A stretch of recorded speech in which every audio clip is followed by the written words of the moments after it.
Bonsoir à toutes et à tous, c'est TMK Foot. On se retrouve pour le débrief du match entre Strasbourg et le PSG en Ligue 1 pour le compte de la 20e journée.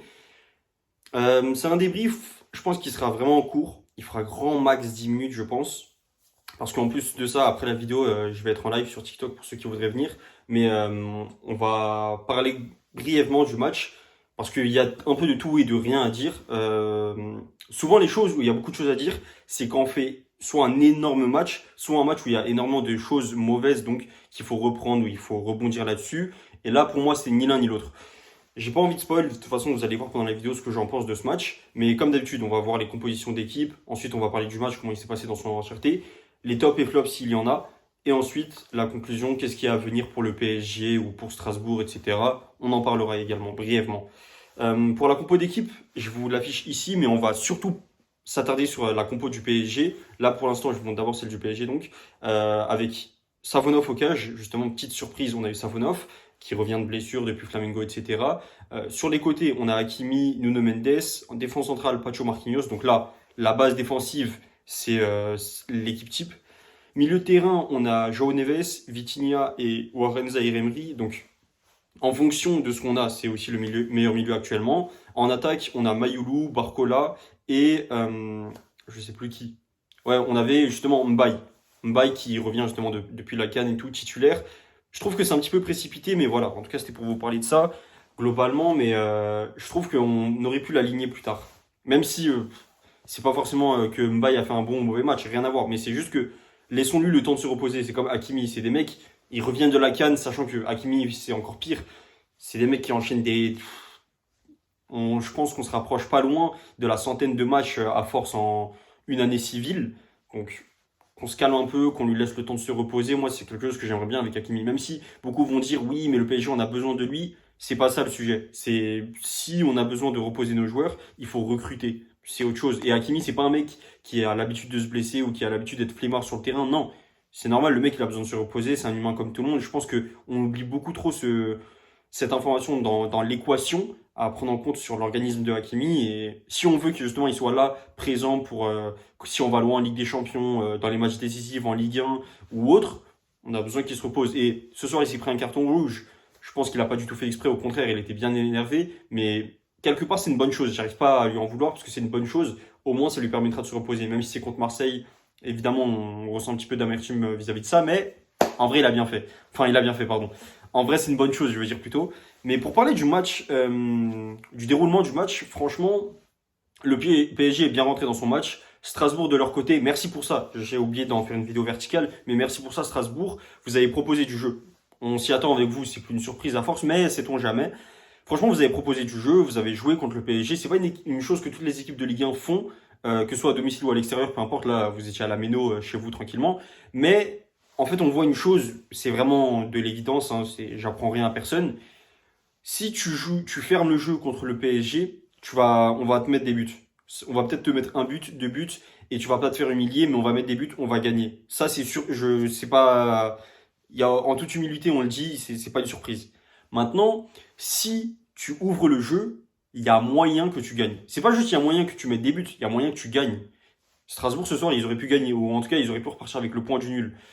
Malheureusement pour eux, et tant mieux pour nous, on a mis un but, au final on a su ouvrir, sceller la victoire, mais c'était vraiment tout était possible. Il y a moyen que vraiment Strasbourg, ils repartaient avec le point du nul. Et tant mieux pour eux, ça aurait été une très bonne chose, ça aurait relancé, on va dire un peu plus, même le haut de la Ligue 1 pour différentes équipes, Lyon, Lille, Rennes, etc.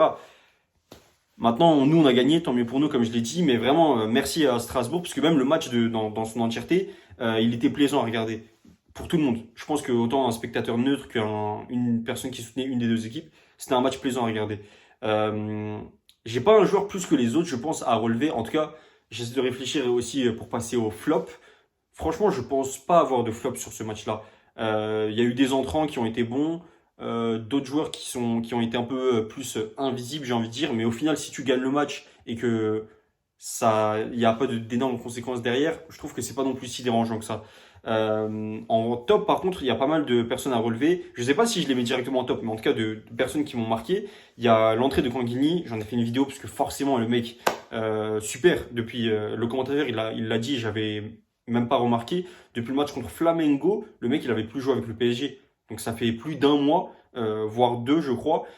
Et il est super bon. Enfin, son entrée, elle est incroyable. Grâce à lui, déjà, il fait un repli défensif, un moment contre Diego Moreira. Et si je dis pas de bêtises, c'est sur la même action. En tout cas, c'est à peu près dans la même période qu'on met le but. Donc, Kanguini, il est essentiel. Et comme je l'ai dit, je m'excuse. Kanguini, par rapport à la saison dernière où je t'ai terminé, à mon sens, à juste titre, parce que tu étais mauvais. Cette saison, tu es bien meilleur.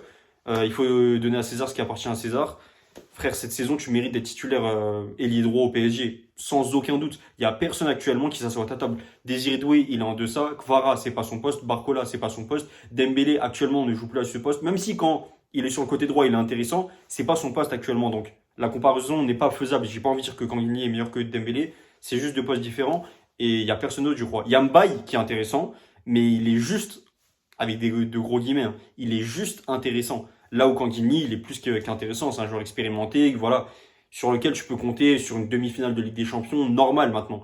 Et Mbaye, c'est pas encore le cas, mais c'est pas contre lui. C'est juste que le mec, il est jeune. Si tu le tentes, en fait, pour moi, c'est une prise de risque. Luis Enrique peut la tenter, mais je parle juste de mon avis à moi. C'est deux choses différentes. Je dis pas que forcément, sur un des deux, c'est forcément Cantigny qui sera préféré. On sait que Luis Enrique, il préfère parfois. Déjà que Mbaye, c'est son chouchou. En plus de ça, si hein, il a envie de prendre des risques, il va les prendre. Il a aucun souci avec ça, Luis Enrique. Donc, s'il a envie de mettre Mbaye, il le mettra. Maintenant, en dehors de lui, il y a Zaïre Emery aussi que j'ai kiffé. Vraiment, c'est même plus une surprise. Ce mec, comme je vous l'ai dit, et on l'a vu sur le deuxième but, hein, le but du 2-1, Zaïre Emery, il est sur le couloir droit. Il est sur le couloir droit. Alors oui, il monte parce que c'est un latéral. Enfin, il est positionné en milieu, mais voilà. Mais pour moi, Zaïre Emery, je le vois comme un joueur du couloir droit. Donc même en milieu de terrain, il peut être milieu, on va dire, allez, milieu droit si vous voulez, mais c'est un mec de couloir. On peut le mettre milieu de terrain, latéral, ailier, ce que vous voulez. On l'a pas encore vu, mais moi, ça m'étonnerait pas si un jour, Luis Enrique, il vient à mettre Zaïre Emery en tant qu'ailier droit, parce que le mec, il pourrait jouer là-bas. Comme je vous l'ai dit, pour moi, je le vois comme un mini Valverde par rapport, pas on va dire à son style de jeu, mais en tout cas par rapport au positionnement sur une hitmap, on va dire à peu près. Zaïre Emery et Valverde, pour moi, c'est similaire. C'est à peu près la même chose. Donc, ça pourrait être intéressant de le tenter. En dehors de ça, franchement, ouais, non, les autres, ils ont été bons, mais là, actuellement, comme ça, je pense pas. Si, il y a Nuno Mendes qui a été très bon aussi, il faut le relever. Mais j'ai pas plus de choses à dire que ça sur Nuno Mendes, parce qu'il est très régulier, ce mec. Vraiment, Nuno Mendes, si tu continues comme ça, tu peux faire partie. Alors, il est encore jeune, hein, mais tu peux faire partie des meilleurs latéraux gauche de l'histoire du foot. Il peut même devenir le numéro un à lui seul. Mais bon, on n'y est pas encore. C'est comme quand on parle du débat Hakimi. Laissons-lui du temps. On verra dans 5 ans, 10 ans, 15 ans. Ce débat, peut-être qu'il aura vraiment lieu d'être. Pour l'instant, c'est juste s'il continue comme ça pendant encore 5 ans, 10 ans. Actuellement, on ne peut pas encore parler sur Nuno Mendes parce qu'il est jeune, il est beaucoup trop jeune, même s'il fait plein de bonnes saisons, hein. Mais c'est trop tôt pour dire c'est le meilleur. Donc, on va pas se précipiter. Mais en tout cas, je parle pour plus tard. Continue comme ça, mec, c'est bien. Donc ouais, vraiment, si je mets deux tops, ouais, non, je mets trois tops, ça va être eux, franchement. Quoique, il y a Safonov aussi. Parce que j'allais dire Kankinli, Zaïre Emery et Mendes, mais il y a Safonov. Donc, Zaïre Emery, il a été bon. Mais tu peux faire encore mieux, Warren. Je sais tellement que tu peux faire encore mieux que. Parce que je t'aime bien et parce que je sais que tu es trop fort, je ne vais pas te mettre dans les tops. Donc je vais mettre Kankinli, Nuno Mendes et Safonov. Kankinli pour son entrée, hein, je précise, parce qu'évidemment le mec il a pas joué tout le match. Voilà, et Safonov, penalty arrêté, comme d'hab, le mec est ultra bon, continue comme ça. On l'a vu comment il était vraiment relâché en toute décomplaisance quand il a arrêté le péno. Safonov, c'est trop chaud. T'es juste trop chaud. Il faut que tu continues à jouer tous les matchs avec le PSG. Actuellement, tant que c'est toi le meilleur, il faut que tu joues les matchs au PSG. Point final. Il n'y a pas de débat, oui, mais Lucas Chevalier, si, ça, l'adaptation. Actuellement, il n'est pas bon. C'est malheureux, c'est comme ça. Mais on lui a laissé quoi? Peut-être qu'il a fait 15-20 matchs depuis qu'il est au PSG. C'est toujours pas ça. C'est malheureux, comme je le dis et je le répète. En attendant, Safonov est meilleur. Safonov mérite de jouer. Point final. Pour moi, il n'y a pas de hiérarchie, oui, numéro un, numéro 2. Non.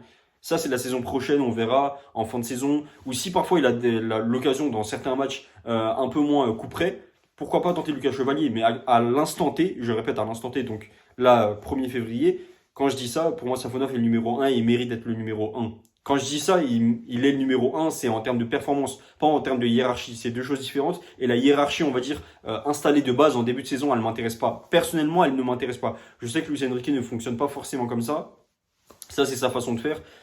Ça ne changera rien par rapport à la pensée que j'ai là-dessus. Savonov mérite, point final.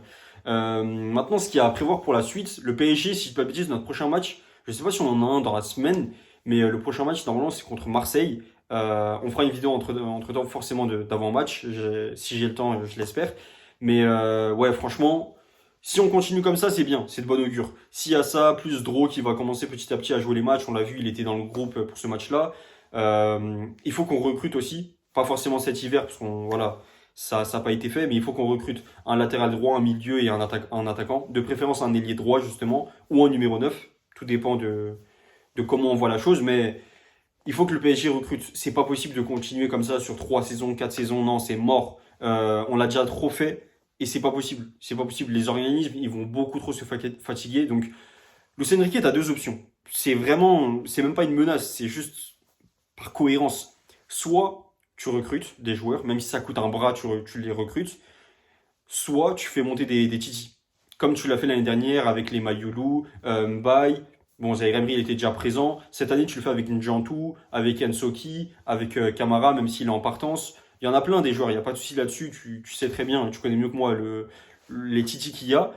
Mais il faut faire l'un ou l'autre. Pour moi, c'est pas possible de continuer avec 12 joueurs, 14 joueurs, 15 joueurs et se dire, ah bah c'est suffisant pour mon équipe. Non, on voit.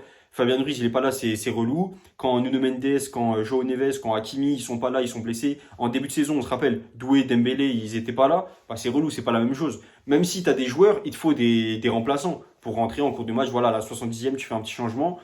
T'as pas ces joueurs-là. Les Kanguini qui étaient des remplaçants, ils commencent à devenir chauds et ils commencent à mériter une place de titulaire. Comment faire maintenant? Donc, pour pallier à tous ces problèmes-là, il faut recruter, recruter, recruter. Et je dis pas en recruter juste pour le faire.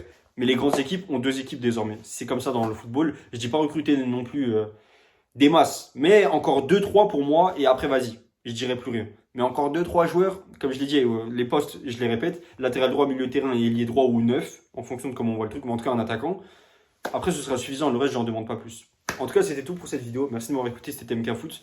Comme je vous l'ai dit, un débrief assez rapide, puisque après on va enchaîner, on aura d'autres choses à faire, je vous proposerai d'autres contenus. Et on se dit à une prochaine, je pense, pour le match contre Marseille. Salut!